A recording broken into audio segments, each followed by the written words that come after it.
नमस्कार विद्यार्थियों, अवतल गोलीय दर्पण द्वारा सूत्र प्राप्त करेंगे 1/f बराबर 1/b प्लस 1/u के सूत्र का निगमन करूंगा। देखिएगा, यदि आपने मेरे विज्ञान की अन्य वीडियो नहीं देखी है, सबसे पहले उन वीडियो को देखिएगा तो आपको यह वीडियो अधिक समझ में आएगी। और यदि मेरा वीडियो अच्छा लगे तो मेरे चैनल को सब्सक्राइब, लाइक और शेयर जरूर करें। देखिएगा,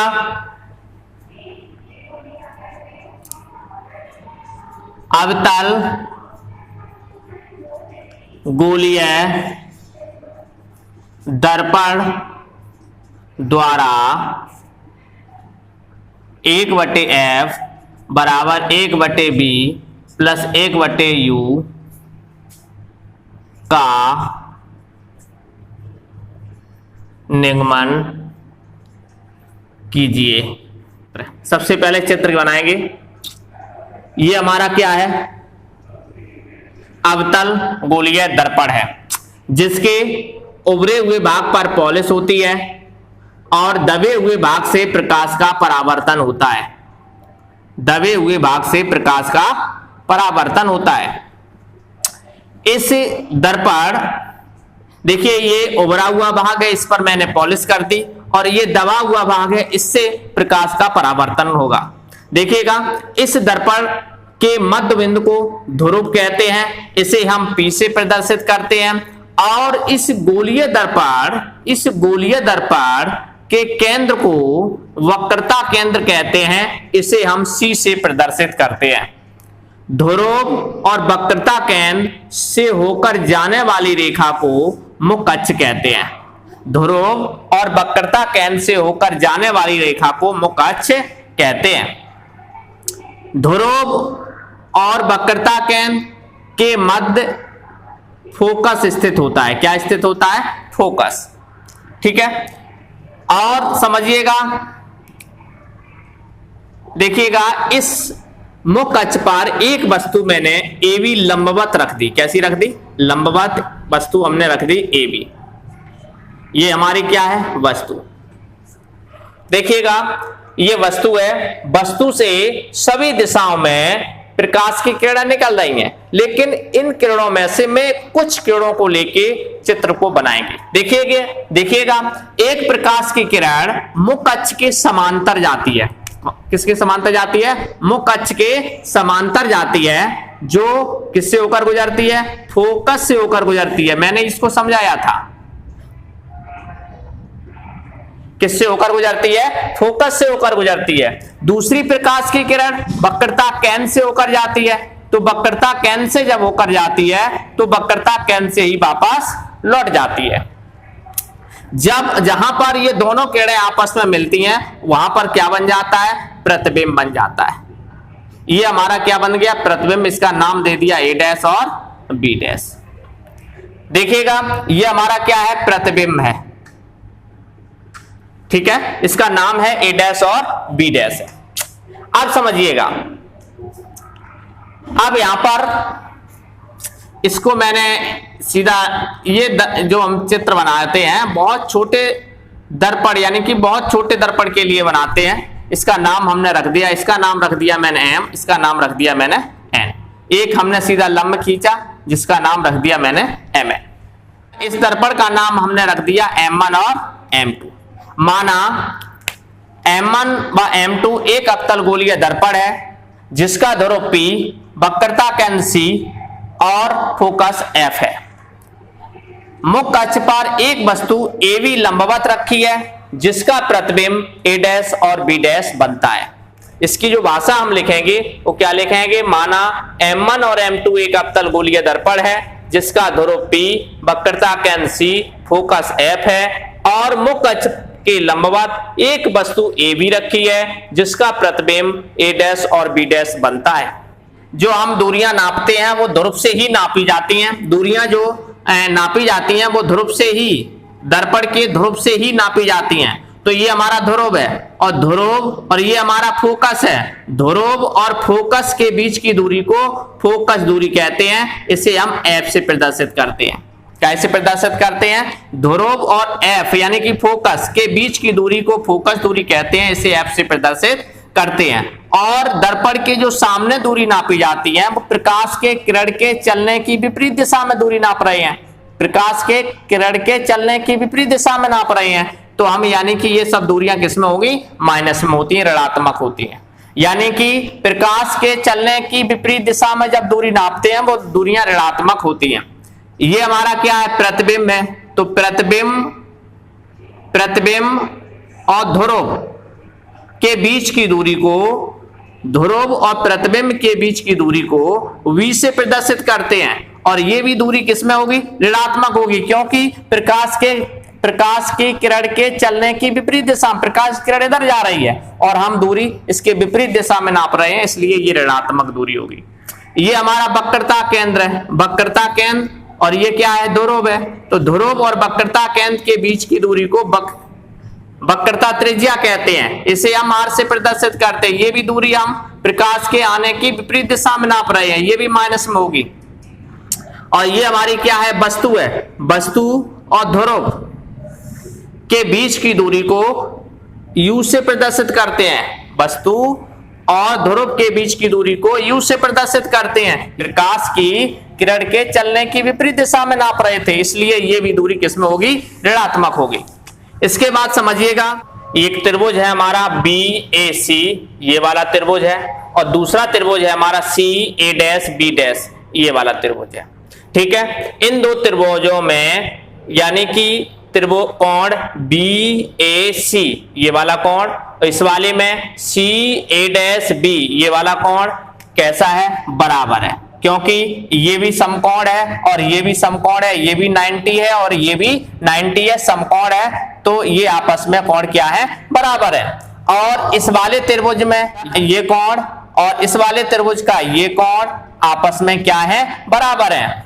तो यानी कि ये कौन सा कोण है? ये शीर्ष विमुख कोण है, ये शीर्ष विमुख कोण है। दोनों त्रिभुजों के शीर्ष विमुख कोण बराबर हैं। दो त्रिभुजों के दो कोण आपस में बराबर हों तो वो त्रिभुज कैसे कहलाते हैं? समरूप त्रिभुज कहलाते हैं। तो ये त्रिभुज और ये त्रिभुज कैसे होंगे? समरूप होंगे, क्योंकि इसके दो कोण बराबर है, ये कोण और ये कोण आपस में बराबर है, ये कोण और ये कोण आपस में बराबर है। तो ये दोनों त्रिभुज कैसे होंगे? समरूप त्रिभुज होंगे।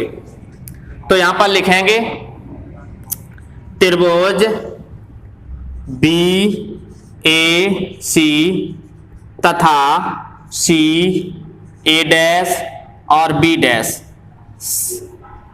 समरूप त्रिभुज हैं। हम जानते हैं समरूप त्रिभुजों की संगत भुजाएं समानुपाती होती हैं। हम क्या जानते हैं? समरूप त्रिभुजों की संगत भुजाएं समानुपाती होती हैं। तो ये इस त्रिभुज और इस त्रिभुज की ये भुजा AC और CA' ये आपस में संगत भुजाएं हैं, तो ये कैसी होगी?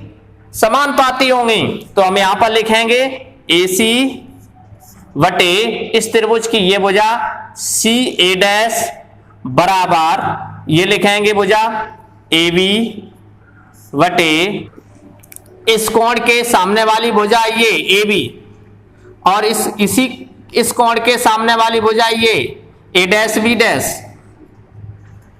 समझ में आ गई? संगत समरूप त्रिभुजों की संगत भुजाएं समानुपाती होती हैं।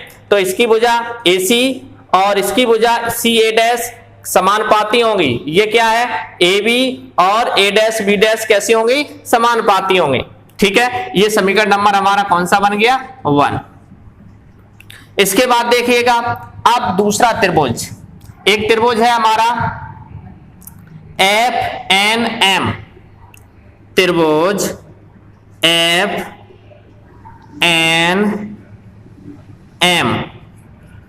तथा त्रिभुज FA' B', त्रिभुज FA'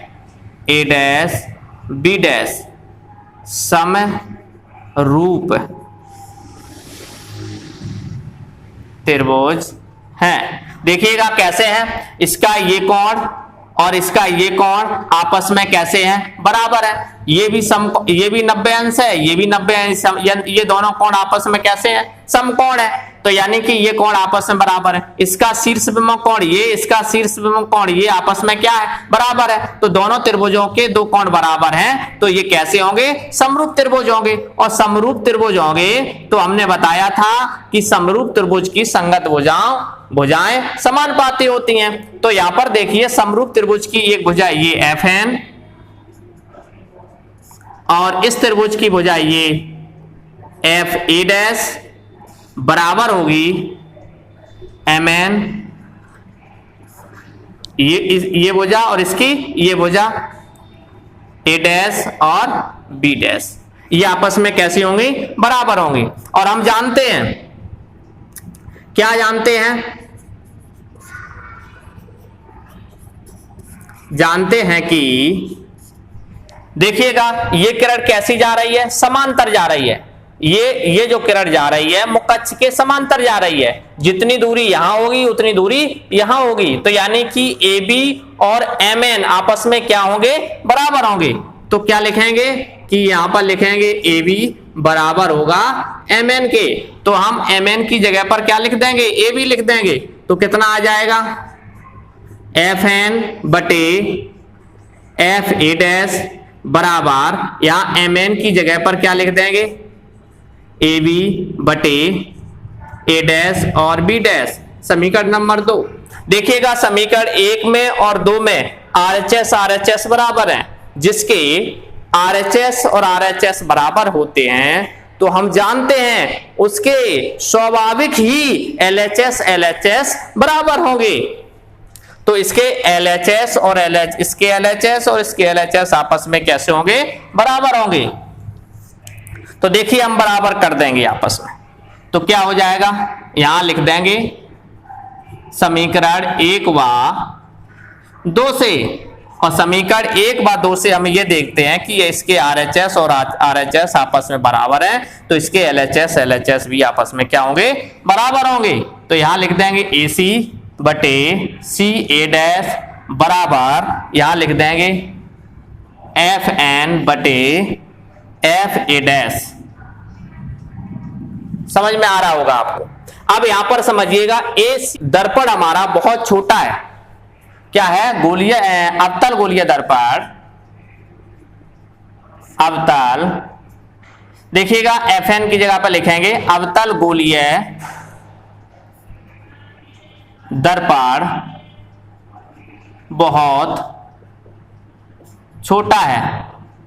तब देखिएगा कि छोटे दर्पण में अगर हम ये मुख अक्ष है और मुख अक्ष से, यानी कि देखिए यहां से हमने क्या डाला, लंब डाला, तो ये किससे मिलेगा, दर्पण से ही मिलेगा। ये सब जो चित्र हैं वो सब क्या है, बहुत छोटे दर्पण के लिए हैं। इसलिए हम क्या करेंगे, यानी कि अगर हमारा अवतल गोलीय दर्पण बहुत छोटा हो तब हमारा यानी कि जो FN है वो FP के बराबर होगा। किसके बराबर होगा, FP के बराबर होगा। तो हम FN की जगह पर क्या लिख देंगे, A' बराबर FN बटे FA'। FN की जगह पर हम क्या लिख देंगे, FP लिख देंगे। क्या लिख देंगे, FP। समझिएगा हमने क्या किया, FN की जगह पर क्या रख दिया, FP रख दिया। इसके बाद देखिए AC, A और C, ये दूरी निकालनी है। हमने तुम्हें बताया था ये दूरी निकालना है। तो अब एक समझिएगा आप, ये टोटल दूरी है कितनी, 15। और मैंने आपसे कह दी ये दूरी हमारी 2 है।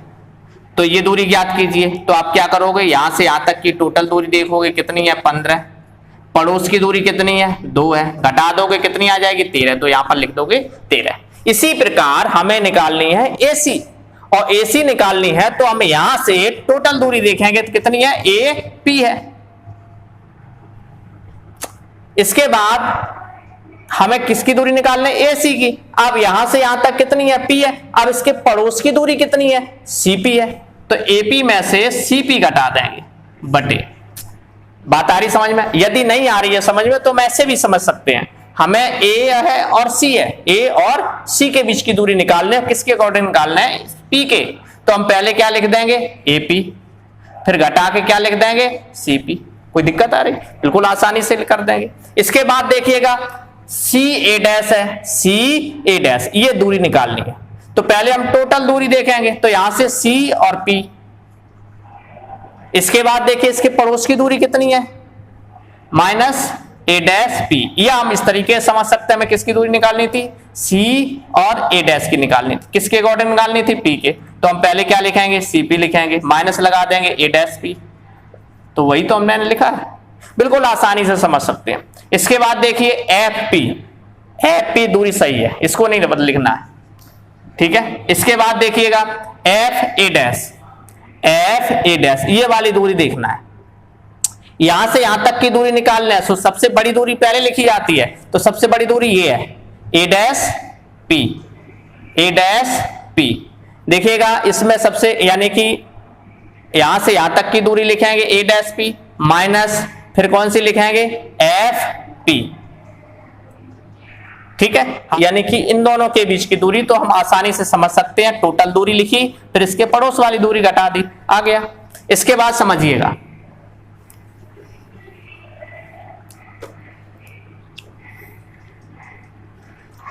देखिएगा A और P, यहां से यहां तक की दूरी कितनी है, माइनस के U है, माइनस C और P, यानी कि इनके बीच की दूरी कितनी है, माइनस R है। माइनस लगा होता कोष्टक लगा दिया जाता है, ठीक है। C और P के बीच की दूरी कितनी है, माइनस R है, माइनस R लिख देंगे। Minus A dash P, A dash कहां है हमारा, A डैश और P, इसके बीच की दूरी कहां है हमारी, ये है, माइनस B है। F ये है और P है, ये फोकस की दूरी है, तो ये हमारी कितनी है, माइनस F है। इसके बाद A डैश ये है, P ये है, इनके बीच की दूरी माइनस B है। F ये है, P ये है, इनके बीच की दूरी माइनस F है। माइनस लगा होता है तो यहां कोष्टक लगा दिया जाता है। अब समझिएगा यहां पर क्या होगा, माइनस U, और माइनस माइनस क्या हो जाएगा, प्लस हो जाएगा, R आ जाएगा बटे में माइनस R, माइनस माइनस क्या हो जाएगा, प्लस हो जाएगा, B लिख जाएगा, बराबर यहां पर क्या है, माइनस के F है, यहां हो जाएगा माइनस B, माइनस माइनस क्या हो जाएगा, प्लस के F हो जाएगा। इसके बाद समझिएगा हम क्या करेंगे, कैंची गुणा कर देंगे, इसका गुणा इसमें, इसका गुणा इसमें। तो इसका गुणा यहां करेंगे तो क्या हो जाएगा, माइनस के U और प्लस के R कोष्टक में। इसका गुणा यहां करेंगे तो माइनस के B और प्लस के F, बराबर लगा देंगे। इसका गुणा यहां करेंगे माइनस के F, इसका गुणा यहां करेंगे तो माइनस के R प्लस के B। देखिएगा बिल्कुल आसानी से आप सूत्र को प्राप्त कर सकते हैं। देखिए अब इसका गुणा इसमें करेंगे तो सबसे पहले चिन्हों का गुणा होता है, माइनस का गुणा माइनस में करेंगे प्लस आएगा, प्लस आगे लिखा नहीं जाता है। U का गुणा B में करेंगे तो क्या हो जाएगा, UB हो जाएगा। अब समझिएगा माइनस का गुणा प्लस में करेंगे माइनस आएगा, U का गुणा F में करेंगे तो UF हो जाएगा। इसके बाद देखिए अब R का इन दोनों में गुणा करेंगे, प्लस का गुणा माइनस में करेंगे माइनस आएगा, R का गुणा B में करेंगे तो RB हो जाएगा। इसके बाद देखिए माइनस प्लस का गुणा प्लस में करेंगे प्लस आएगा, R का गुणा F में करेंगे तो क्या हो जाएगा, RF, बराबर माइनस F का माइनस का गुणा माइनस में करेंगे क्या होगा, प्लस, F का गुणा R में करेंगे तो क्या हो जाएगा, FR लिख दो या RF लिख दो, कुछ भी लिख दो, ठीक है। माइनस का गुणा प्लस में करेंगे माइनस आएगा, F का गुणा B में करेंगे तो क्या हो जाएगा, FB। अब इसको बराबर के साइड लाइए तो यहां पर हो जाएगा UB माइनस के UF और माइनस के RB और प्लस के RF, और इसको इधर लाएंगे माइनस के FR हो जाएगा, ये माइनस के इधर आएंगे प्लस के FB हो जाएगा, बराबर 0 बचेगा। देखिएगा RF और FR एक ही बात होती है, इसका हम गुणा करते तो यहां पर हम RF भी लिख सकते थे, क्या लिख सकते थे, RF, क्या लिख सकते थे इसको, RF भी लिख सकते, तो एक ही बात होती है, आगे पीछे कोई मतलब नहीं। देखिएगा इससे ये कट जाएगा तो यहां पर क्या हो जाएगा, UB बचेगा, माइनस के UF बचेगा, माइनस के RB बचेगा और प्लस के FB बचेगा, बराबर क्या हो जाएगा, 0 हो जाएगा। इसके बाद समझिएगा यहां पर आर दिया गया, एक सूत्र होता है F बराबर आर बटे 2। तो यानी कि ये भाग में इधर जाएगा, किस में हो जाएगा, गुणा में। तो हम इसको ऐसे भी लिख सकते हैं कि 2F बराबर आर की जगह पर हम क्या लिख देंगे, 2F लिख देंगे, समझिएगा। तो इस सूत्र में रखेंगे तो क्या हो जाएगा, UV माइनस के UF माइनस के R की जगह पर क्या लिख देंगे, R की जगह पर 2F और V हो जाएगा और प्लस के FV बराबर क्या हो जाएगा, 0। तो यह हो जाएगा UV माइनस के UF और 2FV में से एक FV जाएगी, ये प्लस माइनस का है, ये प्लस का है, दोनों घट जाएंगे। तो 2FV में से एक FV जाएगी तो कितने बचेगी, एक FV बचेगी। एक लिखा नहीं जाता है, FV बचेगी और किसकी बचेगी, माइनस की। जो बड़ी संख्या होती है उसके आगे जो चिन्ह लगा होता है वही चिन्ह लगाया जाता है। बराबर क्या आ जाएगा, 0। ये दोनों ऋण के हैं, बराबर के उस साइड भेजिए। तो UV बराबर ये उधर जाएगा तो ये प्लस का हो जाएगा UF, ये माइनस का उधर जाएगा, किसका हो जाएगा, प्लस का हो जाएगा FV। ठीक है, अब हम क्या करेंगे, या तो हम इनमें से कॉमन लेके इधर भाग दे दें, या हम ये लिख दें UFV। ये तीनों इस समीकरण में ये तीनों चीजें मिल रही हैं, तो हम UFV का दोनों पक्षों में भाग देने पर इसका भाग दीजिए तो यहां हो जाएगा UV बटे UFV बराबर UF प्लस के FV बटे UFV। अब समझिएगा, यहां से U से U कट गया, B से B कट गया, क्या बचेगा, यहां पर एक ऊपर बचा, नीचे क्या बचा, F। यहां पर इसको अलग अलग कर लेंगे, UF बटे UFV प्लस FV बटे UFV। तो यहां पर U से U कट गया, F से F कट गया, क्या बचा, B। यहां F से FV से FB कट गया, तो 1 बटे F बराबर 1 बटे यहां क्या बचा था, B, और प्लस यहां क्या बचा था, 1 बटे U। यही हमें सूत्र प्राप्त करना था और मैंने आसानी से इस सूत्र को प्राप्त कर लिया है। तो देखिएगा, यदि आपको यह सूत्र समझ में आया है तो आप मेरे चैनल को सब्सक्राइब कीजिए, लाइक कीजिए और अधिक से अधिक शेयर कीजिए।